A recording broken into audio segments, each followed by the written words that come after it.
জীবনে প্রথমবার বিনা নিমন্ত্রণ ছাড়া আমি খেতে গেলাম। হ্যাঁ গাইজ, আমি একটা বিয়ে বাড়িতে বিনা ইনভাইট ছাড়া খেতে চলে গেছি। ফার্স্টেই চলে আসলো থালা।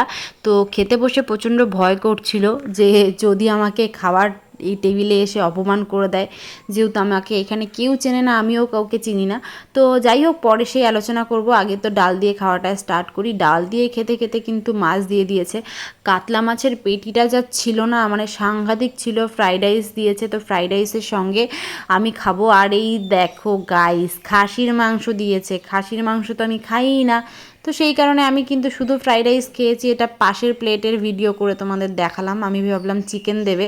তো এই বিয়েবাড়িটায় এসে আমি ঠিক ইন্টারেস্ট পেলাম না। আমি আবার একটা ধুমধাম রাজকীয় বিয়েবাড়িতে যাব, যেখানে কিন্তু আমি ভালো খেতে পারবো বিনা ইনভাইট ছাড়া। তো কি আর করা, যা দিল তাই দিয়ে খেয়ে হাতটা ধুয়ে নিলাম। বিনা ইনভাইট বাড়ি খেতে গিয়ে কি ঘটনা ঘটেছে ইউটিউব চ্যানেলে দেখে নাও।